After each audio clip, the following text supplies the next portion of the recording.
बिस्मिल्लाहिर्रहमानिर्रहीम। अस्सलाम वालेकुम। कैसे हैं आप सब? उम्मीद करती हूँ सब ठीक होंगे। आज हमने अपना दूसरा चैप्टर शुरू करना है। मेरा तो आप लोगों को पता ही होगा, मैं आयशा गोयल, हम सोशल स्टडीज़ पढ़ रहे हैं 5th क्लास की। तो हम सेकंड चैप्टर शुरू करते हैं। उम्मीद करती हूँ पहला चैप्टर आपको समझ आ गया होगा हर चीज़। दूसरा चैप्टर है हमारा वर्ल्ड क्लाइमेट। वर्ल्ड, पहले हमने वर्ल्ड ज्योग्राफी पढ़ी, यानी कि ज्योग्राफी के बारे में हमने पढ़ा। ज्योग्राफी यानी कि अर्थ की डिस्क्रिप्शन के बारे में हमने पढ़ा। उस चैप्टर में, उस यूनिट में आगे से चैप्टर हैं वर्ल्ड ज्योग्राफी के, मतलब यूनिट में आगे से लेसन है। मैप्स अब पहले हमने पढ़ा, अब हम वर्ल्ड क्लाइमेट पढ़ेंगे। पहले मैप्स हमने पढ़ा ताकि हमें थोड़ा सा पता चल जाए कि मैप्स वगैरह कैसे पढ़ते हैं, लोकेशन कैसे फाइंड करते हैं। अब हम थोड़ा सा देखेंगे कि वर्ल्ड का क्लाइमेट कैसा है। क्लाइमेट क्या होता है, इसको समझने के लिए अब इससे पहले एक छोटा सा वर्ड है, उसको हमें समझने की ज़रूरत है। तो हम रीडिंग शुरू करते हैं, तो साथ साथ हमें इस वर्ल्ड क्लाइमेट की समझ आती जाएगी कि वर्ल्ड क्लाइमेट है क्या। So let's start the reading. Weather is the, अब सबसे पहले वर्ड हमारा है वेदर। वेदर को समझना है कि वेदर क्या होता है। वेदर आपने कॉमन वर्ड आप यूज़ करते होंगे सारे अपनी डेली लाइफ में कि आज का वेदर कैसा है, ये वो, तो उस वेदर के बारे में बात हो रही है। So weather is the day to day conditions of heat and cold, humidity, cloudiness, dryness और रेन इन एनी प्लेस।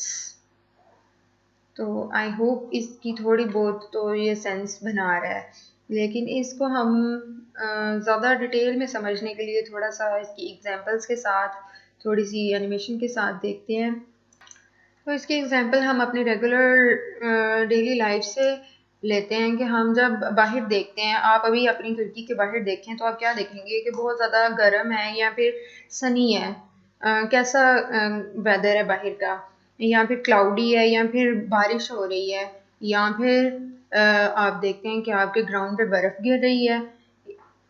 तो ये क्या है, जब आप अपनी खिड़की के बाहर देखते हैं तो ये एक पर्टिकुलर टाइम का वेदर है, यानी कि एक उस दिन का, आप उस टाइम का वेदर देख रहे हैं कि अभी कैसा वेदर है। तो आपको इससे क्या समझ आती है कि एक स्पेसिफिक, यानी कि एक थोड़े टाइम के लिए जो कंडीशन होती है उसे हम वेदर कहते हैं। वेदर जो है वो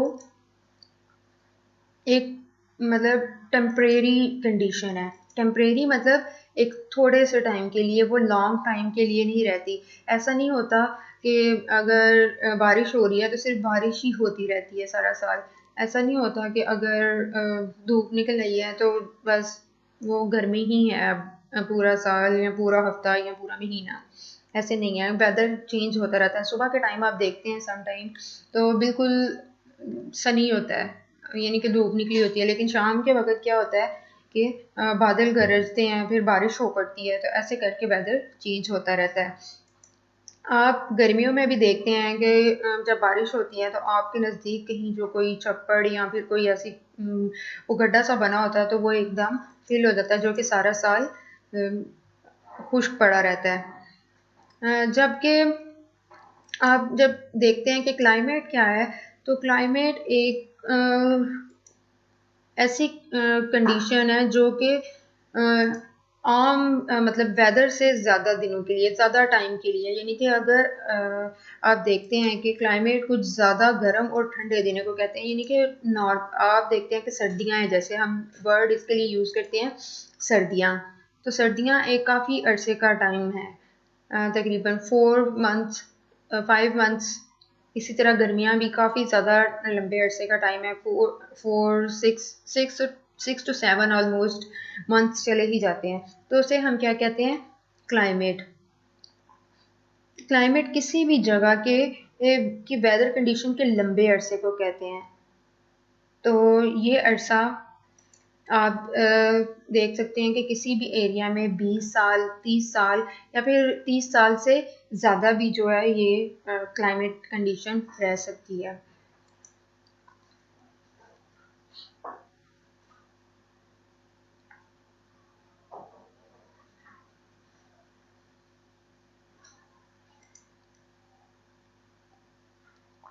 तो वेदर कंडीशंस को देखते रहना हमारे लिए काफ़ी ज़्यादा हेल्पफुल हो सकता है, हेल्पफुल होता है। अगर हम देख लेते हैं कि रात को बारिश है, हम वेदर चेक कर लेते हैं, तो हम प्रेफर करेंगे कि हम घर के अंदर ही रहें, हम कहीं बाहर या आउटडोर एक्टिविटीज़ ना करें। लेकिन इसके साथ साथ ही हमें ज़मीन का क्लाइमेट यानी कि अर्थ का क्लाइमेट चेक करने में भी हेल्पफुल रहता है। जैसे कि हम देखते हैं कि ज़मीन का क्लाइमेट या वेदर जो है वो ठंडा है या गर्म है। तो कुछ साइंटिस्ट ने ये प्रिडिक्ट किया है कि जो अर्थ का क्लाइमेट है वो वार्म होता जा रहा है। अब ये वार्म होता जा रहा है, ये कैसे प्रिडिक्ट किया है? हम इसकी इसको हम चेक कर सकते हैं अपने सी लेवल को माप के। तो सी लेवल को कैसे मापा जा सकता है? कुछ साइंटिस्ट तो ऐसे ही स्केल लगा के हम पानी के अंदर या सी में कुछ चेक कर सकते हैं कि इसका सी लेवल जो है वो राइज हो रहा है या कम। तो कैसे राइज हो रहा है कि जो ग्लेशियर्स हैं हमारे, माउंटेन्स हैं, उनके ऊपर जो बर्फ़ है वो पिघल रही है और वो पिघल कर समंदर में आ रही है। तो इस तरह हमें जो है इसका क्लाइमेट भी पता चल जाता है। तो आई थिंक आपको वेदर और क्लाइमेट में समझ आ गई होगी कि वेदर एक शॉर्ट टाइम कंडीशन को कहते हैं। जैसे कि अभी हमारा जो है वो मौसम थोड़ा सा नॉर्मल है, इतनी गर्मी नहीं हुई। तो क्लाइमेट जो है वो क्या है कि वो गर्मियाँ हैं, यानी कि सारा साल सेम टाइम पे गर्मियाँ आती हैं, जून जुलाई अगस्त में, मई जून जुलाई अगस्त में। जबकि सर्दियाँ स्पेसिफिक मंथ्स में आती हैं, हमें पता होता है पहले ही जनवरी फरवरी में जो है वो सर्दियाँ आ जाती हैं। तो इसे हम क्लाइमेट बोलेंगे, यानी कि ज़्यादा अरसे के लिए जो वेदर कंडीशन होती है उसे हम क्लाइमेट कहते हैं। और जो शॉर्ट टर्म कंडीशंस होती हैं जो कुछ घंटों के बाद चेंज होती रहती हैं, उन्हें हम वेदर कहते हैं।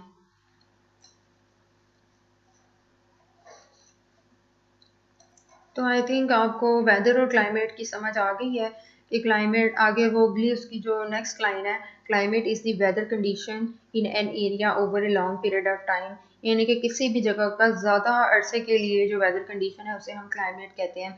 The climate in different places on the earth is not the same. यानी कि जो क्लाइमेट कंडीशन है, जो आपकी सर्दियाँ और गर्मियाँ, वो पूरी जो हमारी दुनिया है उसके ऊपर सेम नहीं होती। अब पाकिस्तान में अगर सर्दियाँ हैं तो ज़रूरी नहीं कि हमारी जो इंग्लैंड है या फिर अमेरिका है या फिर कनाडा है या जो हमारी दूर कंट्रीज़ या कॉन्टिनेंट्स हैं उन पे सेम ही हो। उधर सम टाइम सर्दियाँ होती हैं और इधर गर्मियाँ, और सम टाइम इधर जब गर्मियाँ होती हैं तो किसी और मुल्क में कहीं सर्दियाँ होंगी। तो इस तरह जो क्लाइमेट होता है वो सेम नहीं होता। A place close to the north pole और to the south pole is very cold throughout the year. अब पोल्स पोल्स क्या होते हैं ये हमने पिछले चैप्टर में पढ़ा था, नॉर्थ पोल और साउथ पोल। जो अर्थ के अर्थ चूँकि हमारी एक स्फेयर शेप की है, तो उसके जो नॉर्थ वाली साइड वाला कॉर्नर है और जो साउथ वाला है उसे हम नॉर्थ और साउथ पोल कहते हैं। तो ये सारा साल क्या रहते हैं, ठंडे रहते हैं। और जो वो प्लेस जो इक्वेटर के नज़दीक हैं वो कैसी रहती हैं, वो throughout the year hot रहती हैं। A place close to the equator is usually very hot throughout the year. तो ये कैसे जो है वो सारा साल गर्म रहती हैं। तो इसको भी हम थोड़ा सा देख लेते हैं कि ये कैसे थोड़ी गर्म रहती हैं। इक्वेटर के नज़दीक प्लेसेस ज़्यादा गर्म क्यों होती हैं और पोल्स के नज़दीक ज़्यादा ठंडी क्यों होती हैं सारा साल। अब हम देखते हैं कि ये हमारी एक अर्थ है। अर्थ मतलब कुछ ब्लू ब्लू जिधर वो पानी है, दूसरी ये लैंड है। तो हम देख रहे हैं कि ये सन है। सन ये जो येलो नज़र आ रहा है आपको, ये सन है। तो सन और अर्थ का जो डिस्टेंस और जिस तरह सन रेजेस जो है वो यानी कि सूरज की गर्मी ज़मीन के ऊपर पड़ती है, हमने उस पर्सपेक्टिव से देखना है कि कैसे जो है पोल्स के ऊपर ठंड होती है। और इक्वेटर इक्वेटर चूँकि आपको पता है ये जो सेंट्रल लाइन अगर इधर ड्रा की जाए तो ये इक्वेटर होता है। हमने पिछले चैप्टर में पढ़ा है। तो देखते हैं हम कि कैसे जो है वो ज़मीन इक्वेटर के करीब ये जो सेंट्रल एरिया है यहाँ पे कैसे सारा साल ऑलमोस्ट सारा साल जो है वो गर्मी रहती है। और इधर पोल्स पे, नॉर्थ पोल पे और साउथ पोल पे कैसे जो है वो सारा साल सर्दी और ठंड रहती है। चूँकि आप देख रहे हैं कि ये बिल्कुल सामने है, जो अर्थ का इक्वेटर है वो सन के बिल्कुल सामने है, बिल्कुल स्ट्रेट है। तो यहाँ पे जो हीट है वो 90 डिग्री, डायरेक्ट 90 डिग्री एंगल से हीट इसके ऊपर पड़ रही है, और जो एक इसका थोड़ा सा एरिया भी बहुत ज़्यादा हीट अब्जॉर्ब कर लेता है। यानी कि बिल्कुल सामने से जब हीट पड़ रही होती है तो वो बहुत ज़्यादा क्या हो जाता है, गर्म हो जाता है। जबकि पोल्स पर सन रेजेस, जो सन की शुआएं हैं, जो रेजेस हैं, जो हीट है, वो थोड़ी लो जो है वो एंगल से पड़ रही है, जिससे हीट जो है वो कम वहाँ पे पहुँचती है, और जो हीट पहुँचती है वो काफ़ी ज़्यादा एरिया में मतलब थोड़ी थोड़ी करके अब्जॉर्ब होती रहती है। तो इस तरह वहाँ पे थोड़ी कम मतलब रेजेस पहुँच पाती हैं, और पोल्स जो हैं वो ठंडे रहते हैं, और वहाँ पे आइस रहती है। दूसरा ये कि अर्थ हमारी टिल्टेड है, थोड़ी सी स्फीयर शेप की है, थोड़ी सी टिल्टेड है, तो यहाँ पे सन रेजेस को पहुँचने में थोड़ा सा टाइम लगता है, और यहाँ पर पहुँचने में जो है वो टाइम लगता है, तो ये यहाँ पे काफ़ी ठंड बन जाती है।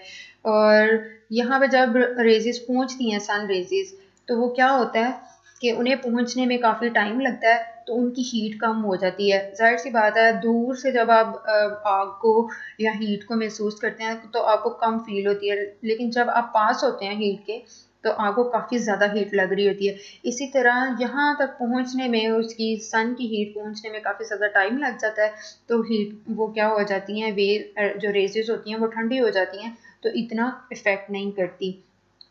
दूसरा इसका पॉइंट ये हो गया है। जबकि तीसरा पॉइंट ये है कि सनलाइट जो है वो बहुत देर तक तो पहुंचती है, लेकिन जो एटमॉस्फेयर में पार्टिकल्स हैं हमारे, जैसे कि वाटर वेपर्स हो गए, और भी बहुत सारी जो है वो गैसेस हैं, तो वो क्या करती हैं, के जो हीट वेव्स या फिर जो हीट होती है उसको क्या कर लेती हैं, अब्जॉर्ब कर लेती हैं, यानी कि जज़ब कर लेती हैं। तो बहुत कम हीट जो है वो उधर पोल्स तक पहुंच पाती है। अब आप अंदाज़ा लगा लें कि ये जैसे आप देख रहे हैं कि बर्फ़ है, बर्फ़ बहुत कम हीट को अब्ज़ॉर्ब करती है। चूँकि ये ठंडी होती है, तो ये बहुत कम अब्ज़ॉर्ब करती है, और बाकी की हीट वापस ऊपर चली जाती है, सन की तरफ चली जाती है। लेकिन इसकी निस्बत आप लैंड को देखें, तो ज़ाहिर-सी बात है, ये तो एक बिल्कुल बैरन, यानी कि एक किस्म की नंगी बॉडी, यानी कि एक खाली होती है। तो इसको हम उम, देखते हैं तो ये बहुत ज़्यादा जल्दी गर्म हो जाती है। अब मिट्टी को गर्म करें तो वो बहुत जल्दी गर्म हो जाएगी, लेकिन जब आप बर्फ़ को गर्म करेंगे तो वो आहिस्ता-आहिस्ता जो है वो गर्म होगी। पहले वो पानी बनेगी, फिर उसके बाद वो गर्म होना शुरू होगी, लेकिन मिट्टी डायरेक्ट गर्म हो जाएगी। तो इस तरह क्या होगा कि अर्थ बहुत ज़्यादा हीट अब्ज़ॉर्ब कर लेती है और गर्म हो जाती है। इस वजह से भी इक्वेटर के नज़दीक, यानी कि जहाँ पे सन रेज़ेज़ बहुत ज़्यादा पड़ती रहती हैं, सन के सामने है बिल्कुल जो जगह, वो बहुत ज़्यादा गर्म रहती है, और जो जगह सन से ज़्यादा दूर है वो जगह ठंडी रहती हैं। तो ये जो है वो डिफरेंस है, क्यों पोल्स के नज़दीक ज़मीन जो है वो ठंडी है और इक्वेटर के नज़दीक गर्म है। आई थिंक आपको काफ़ी समझ आ गई होगी अब तक यहाँ जो भी हमने पढ़ा है।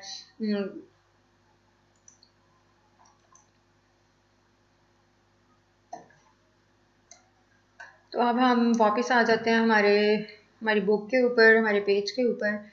तो इसके आगे अगला जो टॉपिक है हमारा वो है effects of climate. Effects of climate I think अब हमें नेक्स्ट लेक्चर में देखनी चाहिए, क्योंकि अभी काफ़ी ज़्यादा हो गया, ये आपको मिक्स हो जाना। दो चीज़ें हैं जो आपने बहुत ध्यान से इनको सुनना है और समझना है, और अगर ना समझ आए तो आप कमेंट करके मुझे बता सकते हैं कि आपको समझ आई है या नहीं आई। Thank you so much and अल्लाह हाफिज़।